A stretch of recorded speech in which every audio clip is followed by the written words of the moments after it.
Did you know that workplace stress, manipulation, and the resulting loss of productivity supposedly cost the American economy upwards of $300 billion a year?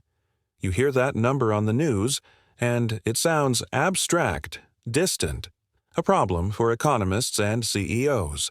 But that figure is a lie. It's a convenient, sanitized number that hides the real cost. The real cost isn't measured in dollars, it's measured in sleepless nights, in careers derailed, in the quiet corrosion of your confidence until you start to doubt your own sanity. The real cost is paid by you. It's the knot in your stomach on Sunday evening. It's the second guessing of every email you send, every conversation you have. That's the tax the workplace narcissist levies on every single person in their orbit, and they are masters of making you believe you're the one who owes the debt. For 30 years, I sat in small rooms with people who were experts at bending reality. Con artists, killers, master manipulators. I learned that the most dangerous ones weren't the ones who used their fists. They were the ones who used your own mind against you. And I see their exact same tactics playing out every day in boardrooms, in cubicles, in staff meetings across the country. These aren't just difficult personalities. This is a deliberate, systematic psychological assault. Today, we're not just going to talk about it. We're going to dissect it. We're going to take their playbook, expose it to the light, and arm you with the knowledge to protect your most valuable asset, your peace of mind. The first tactic is the most insidious because it turns your colleagues into pawns. It's called triangulation. Triangulation is the act of bringing a third person into a two-person conflict to deflect, destabilize, and maintain control. The narcissist avoids direct communication, instead using a go-between to relay information, often distorted. This creates a fog of uncertainty, suspicion, and rivalry. They become the puppet master, and you and your colleague are the marionettes dancing to their tune. I remember a case involving internal affairs. A young, ambitious detective, let's call him Peterson, was being run ragged by his sergeant. The sergeant, a classic narcissist, never confronted Peterson directly about his performance. Instead, he would praise Peterson's partner, a less experienced officer named Diaz, in front of everyone. He'd say things like, "Diaz, you've got the right instincts for this. Some people just get it." Then, in private, he'd go to Diaz and say, "Keep an eye on Peterson for me. I'm worried he's dropping the ball. Let me know what he's working on." Instantly, he created a triangle. Peterson felt insecure and resentful of Diaz. Diaz felt a mixture of pride and suspicion, obligated to the sergeant. The sergeant? He sat back and held all the strings, ensuring both men were focused on each other, not on his own incompetence. He controlled the flow of information and manufactured a conflict that kept his own position secure. You see this in the office all the time. A manager won't address a perceived issue with you directly. Instead, they'll tell your coworker, "I'm a bit concerned about Sarah's progress on the Q3 report. You seem to have a better handle on it. Can you, maybe, help her out?" The message is clear. Sarah is failing, and you are the star. This instantly pits you against Sarah. You feel validated, she feels undermined. Now, instead of collaborating, you're competing. The manager has successfully destabilized the team dynamic and reinforced their own power. They are the sole source of validation. From a psychological standpoint, this preys on our fundamental need for social validation and our fear of exclusion. The narcissist creates an artificial scarcity of approval. By bestowing it upon one person and withholding it from another, they trigger our most primal insecurities. We stop trusting our peers because they are now direct competitors in a game we didn't even know we were playing. The goal isn't to improve performance, it's to create chaos from which the narcissist emerges as the calm, controlling center. So, I ask you, have you ever been in a situation at work where you felt you were being compared unfairly to a colleague? Have you noticed a manager using one employee as a messenger to deliver criticism to another? That's the triangle. And recognizing it is the first step to refusing to play the game. The second weapon in the narcissist's arsenal is more direct, but no less corrosive. It's about erasing your contribution, your very professional existence. It's credit theft. This isn't just about someone taking a good idea and calling it their own. It's a systematic campaign to render you invisible, to absorb your competence and hard work and wear it as their own skin. Over time, it makes you feel like a ghost in your own career, watching someone else live the life you earned. The purpose is to create dependency. If they are the only one seen as valuable, then your career survival depends entirely on their goodwill. It's a leash, and they hold the end of it. I worked with a financial firm once, consulting on a fraud case.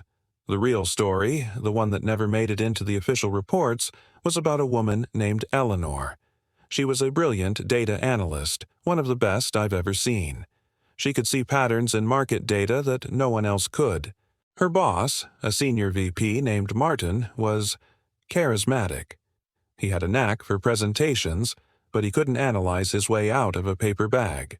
For 2 years, Eleanor would produce these incredibly insightful reports, full of groundbreaking analysis. She'd email them to Martin, and the next day she'd sit in a boardroom and watch him present her slides, her data, her conclusions, as if they were his own spontaneous genius. He'd use phrases like, "As I was digging into the numbers last night, I uncovered something interesting." He never once mentioned her name. At first, Eleanor thought it was just how things worked. She was a team player, but then she noticed something more sinister. When a client asked a difficult technical question, Martin would say, "That's an excellent granular point. Let me have my team drill down and get back to you." He used the word team to deflect when he was ignorant, but used I to claim victory.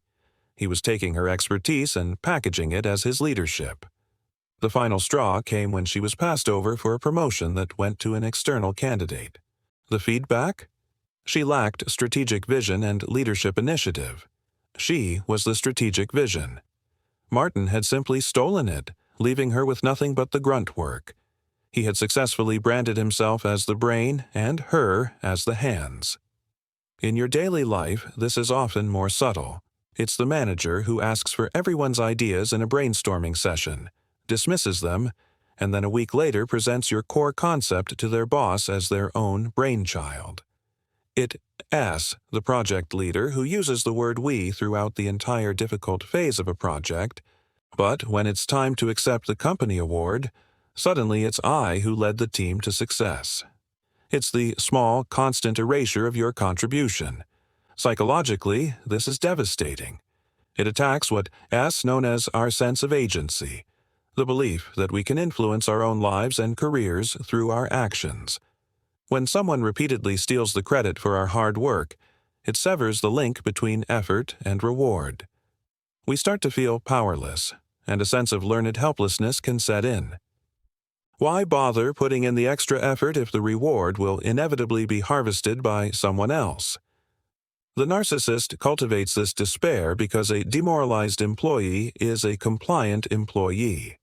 They won't fight back. They won't look for another job, because they've been conditioned to believe their contributions are worthless on their own. Reflect on your own experiences. Have you ever poured your heart into a project, only to see someone else take the bow? Do you find yourself hesitating to share your best ideas in group settings for fear they'll be poached?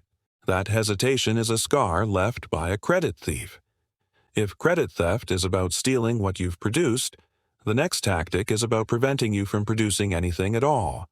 It's about ensuring you fail and then blaming you for it. This is information withholding. It sounds passive, almost accidental. "Oh, did I forget to copy you on that email? Sorry, I thought you knew the client moved the deadline." Make no mistake, there is nothing accidental about it. It is a deliberate, strategic act of sabotage. By controlling the flow of information, the narcissist controls the outcome. They create a landscape littered with landmines and then feign surprise when you step on one. They get to maintain their position of power and create evidence of your incompetence. I saw this play out in a very high-stakes environment during an organized crime investigation.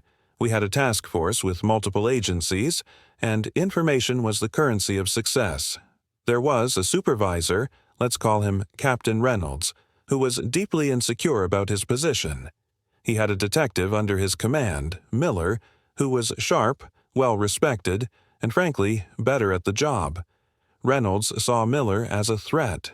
We were tracking a major shipment, and a key piece of intelligence came in from an informant. The location of the handoff had been moved up by 6 hours and switched to a different pier. Reynolds got the call. He forgot to pass it on to Miller's surveillance team. Miller's team sat for 6 hours watching a deserted pier, a complete waste of time and resources. The shipment got through. At the debriefing, Reynolds was a master of performance. He feigned shock and disappointment. He looked at Miller and said, in front of the entire command staff, "Miller, I count on you to have your ear to the ground. How did we miss this? You were the lead on this surveillance op." He positioned himself as the let-down leader and Miller as the incompetent subordinate. He didn't just let Miller fail, he engineered the failure. He withheld the one piece of information that mattered and then used the resulting disaster to publicly humiliate his rival. It was a calculated act of professional assassination. In the corporate world, this is the manager who forgets to invite you to the one meeting where the entire strategy for your project is being changed. You continue working for a week on an outdated brief, only to be told later that you've wasted your time and aren't keeping up. It's the colleague who is supposed to give you a critical piece of data for a joint report, but they hold on to it until an hour before the deadline, forcing you to rush and make mistakes. Then they get to look like the hero who had their work done on time, while you look sloppy and irresponsible. The underlying psychological mechanism here is the creation of an unequal playing field. It's a form of gaslighting, making you doubt your own diligence and organizational skills. You start to think, was I supposed to know that? Did I miss an email? Why am I always one step behind? The narcissist fosters this anxiety because it keeps you perpetually off balance and defensive. You spend so much energy trying to figure out what you're missing that you have no energy left to challenge their authority or excel in your role. They're not just managing a project, they are managing your perception, ensuring you always appear less competent than you are. This isn't mismanagement, it's managed sabotage. Ask yourself this: does it often feel like you're missing key pieces of the puzzle at work? Do you find out about important decisions and changes after the fact, when it's too late to adapt properly? This feeling of being perpetually out of the loop is a red flag that someone is controlling the flow of information to control you. We've talked about manipulating your colleagues, your work, and your access to information. But the most sinister tactic of all is the one aimed squarely at your own mind. It is the systematic dismantling of your perception of reality. This is the cornerstone of psychological abuse, often called reality distortion, or more commonly, gaslighting. The term comes from an old play where a husband manipulates the gaslights in their home to make them flicker, and then, when his wife comments on it, he insists it's all in her head, that she's going crazy. The goal is to make you stop trusting your own memory, your own judgment, your own sanity. Once a person doubts their own mind, they become completely dependent on the abuser as the sole arbiter of truth. I once consulted on a deeply disturbing case of elder abuse. It wasn't physical, it was entirely psychological. An elderly woman, Margaret, was being cared for by her nephew. He was slowly liquidating her assets, but he did it by convincing her she was losing her mind. He'd move her keys and then tell her she was getting forgetful. He'd tell her she had already agreed to sell a valuable painting, weaving an elaborate story about a conversation she couldn't remember. He'd say things like, "Aunt Margaret, we talked about this last Tuesday. Don't you remember? The doctor said this might happen." He would deny promises he'd made, conversations they'd had, events that had clearly occurred. He mixed it with feigned concern, making him seem like the patient, caring one. Over months, she began to crumble. She stopped trusting her own recollections. She became withdrawn, anxious, and completely reliant on him for everything, because she no longer believed in her own capacity to make sound decisions. He had successfully overwritten her reality with his own self-serving fiction. This is exactly what a narcissistic manager does, just in a different setting. They will give you clear, verbal instructions in a one-on-one meeting. When the project fails because the instructions were flawed, they will look you in the eye in front of others and say, "That's not what I said at all. I explicitly told you to do the opposite. You must have misunderstood." They will do it with such conviction, such utter confidence that you, and everyone else in the room, will start to question your own hearing. A classic workplace example is the boss who tells you, "Don't worry about the budget on this, just get it done right." Later, when the project goes over budget, they reprimand you publicly for being fiscally irresponsible. When you try to defend yourself by saying, "But you told me not to worry about the budget," they'll respond with a calm, dismissive tone. "I think you're misremembering. I would never say that. I trust my team to be responsible with company resources." Notice the twist? It's not just a denial, it's an attack on your character and competence. You're not just wrong, you're irresponsible. The psychology here is insidious. It exploits the brain's natural fallibility. Memory isn't a perfect recording, it's a reconstruction. By repeatedly and forcefully challenging your reconstruction of events, the gaslighter creates a state of cognitive dissonance, the mental stress of holding two contradictory beliefs. "I know what I heard" versus "this person I'm supposed to trust is telling me I'm wrong." To resolve that stress, it's often easier for the brain to concede, to accept the abuser's version of reality, especially when they are in a position of authority. It's a slow-motion psychological hijacking. So, I want you to think carefully. Have you found yourself constantly second-guessing your memory of conversations at work? Do you feel the need to get everything in writing? Not for clarity, but for self-preservation? That's not you being paranoid. That's a survival mechanism against someone who is trying to rewrite your reality. Once the narcissist has destabilized your relationships, stolen your accomplishments, engineered your failures, and warped your sense of reality, there is one final step to ensure complete control. They must cut you off from any potential source of support or validation. This tactic is isolation. A person who is alone is a person who is vulnerable. A person with a strong support network, friends, trusted colleagues, mentors, can fact-check the narcissist's narrative. They can get a second opinion, a dose of sanity. The narcissist cannot allow that. So, they work diligently to sever those connections, leaving you stranded on an island where they are the only other inhabitant. In my years as a detective, we knew that the first thing a controlling abuser does is isolate their victim. It's a universal sign. I saw it in a corporate setting with a talented young marketing executive named David. He was a rising star, and his immediate superior, a man named Gerald, felt profoundly threatened by him. Gerald couldn't compete with David on merit, so he chose to compete with subterfuge. He began a quiet, patient campaign of isolation. First, he started with subtle rumors. He'd mentioned to a colleague from another department, "David's a great kid, but he's a bit of a lone wolf, doesn't really play well with the team." To another, he might say, "I'm trying to mentor him, but he seems to think he knows it all already." These weren't overt lies, they were poisonous suggestions. Second, he began to strategically cut David off from communication. He'd schedule important cross-departmental lunches and accidentally forget to invite David. He'd represent David's team in planning meetings, promising to relay the information, which he could then either forget to do or do in a way that made the team seem out of touch. The most damaging part was how he isolated David from senior leadership. A powerful director had taken an interest in David's career. Gerald made it a point to intercept that relationship.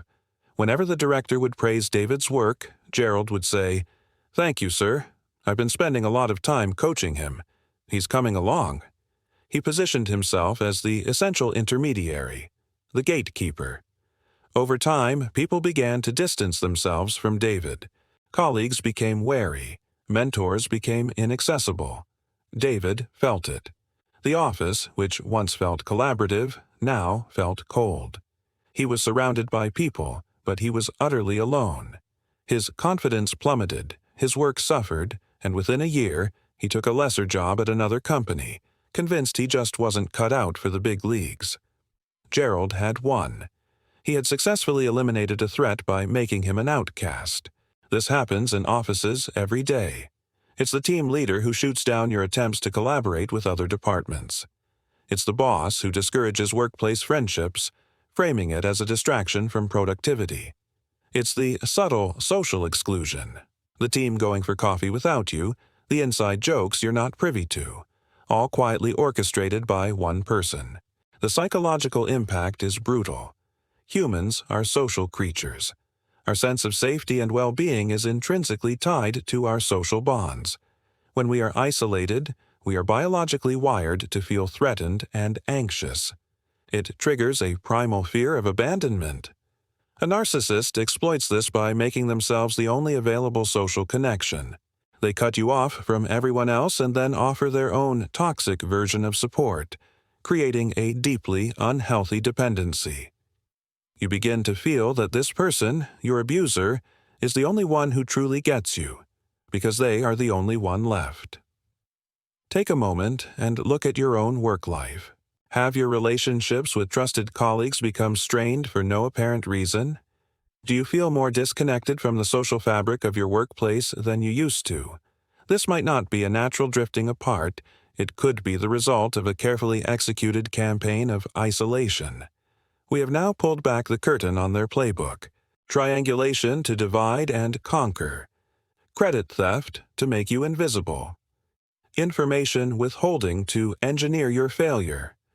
Reality distortion to break your mind, and isolation to cut off your escape. Seeing the playbook is crucial, but it is not enough. Knowledge without action is just trivia. The final and most important step is to build your defense. This isn't about confrontation. You cannot win a direct fight with a narcissist. They wrote the rules of that game. This is about building a fortress so their poison cannot penetrate. I call this building your case file and setting ironclad boundaries. When I was a detective, the single most important thing in any investigation was the case file. It was the objective record. It was the truth, free of emotion, free of interpretation. You must do the same for your professional life. This is your defense against gaslighting and reality distortion. I teach a simple system I call the FACT method for documentation. Factual. Write down only what happened, like a court reporter. No feelings, no interpretations. Not my boss was angry, but my boss raised his voice and said, "This is unacceptable." Attributable. Note exactly who said what, who was present, and where the conversation took place. Contemporaneous. Log it immediately after it happens. Don't wait. Memory fades and distorts. A contemporaneous note is powerful evidence. Time-stamped, note the date and the exact time. Create a private document on your personal computer or send a dated email to a non-work address. This log is not for them. It is for you. It is your anchor to reality. When you start to doubt yourself, you read your log. The facts will be your shield. Let me give you a practical example. Your manager gives you verbal instructions on a project. As soon as you get back to your desk, you send a follow-up email. "Hi, manager's name. Just to confirm our conversation, my understanding is that you want me to prioritize Task A, use the data from the Q2 report, and have the draft ready by Friday. Please let me know if I've misunderstood anything." This does two things. First, it creates a written, time-stamped record. Second, it forces them to either agree in writing or correct the record. They can't easily gaslight you later. This isn't being difficult, it is being clear. The second part of your defense is building boundaries. Narcissists thrive on invading your space, your psychological space, your emotional space, even your personal time. You must teach them where the fence is. This requires simple, firm, and repeatable scripts. When a manager tries to triangulate by gossiping about a colleague, you say, "I'm not comfortable discussing a colleague's performance. I'd prefer to focus on my own work." You don't judge, you don't argue, you simply state your boundary. When they try to steal credit in a meeting, you can say calmly, "Thank you for highlighting that." To add to your point, the data from page 7 of the report I sent you yesterday shows that this trend is accelerating. You are not accusing, you are calmly reinserting your contribution into the record. When they try to pressure you after hours, you simply don't respond until the next business day. Your silence is a boundary. I worked with a man once, an architect who was being run into the ground by a narcissistic partner. The partner would constantly move deadlines and change plans, creating chaos. The architect started using these techniques. He documented every single conversation. He used follow-up emails relentlessly. He learned to say, "Based on the new information you've just given me, the original deadline is no longer feasible. To do this properly, I will need an extension to next Tuesday. Is that approved?" He stopped absorbing the chaos and started reflecting it back, framed as a logical consequence. It didn't change the partner's personality, but it changed the dynamic. The partner's manipulations stopped working because they kept running into a wall of facts and boundaries. The core psychology of this defense is shifting from a reactive posture to a proactive one. You stop being a victim of their game and start becoming a boring, dispassionate observer of it. Narcissists are emotional parasites. They feed on drama, anxiety, and fear. When you give them none of that, only facts, boundaries, and calm professionalism, they lose interest. It's no fun for them anymore. Have you ever considered that the most powerful response to manipulation isn't anger, but boredom? Are you ready to stop playing their game and start enforcing your own rules for engagement? Your career, and more importantly, your sanity, is not a game. Protect it. Build your case file. Defend your boundaries. Reclaim your reality.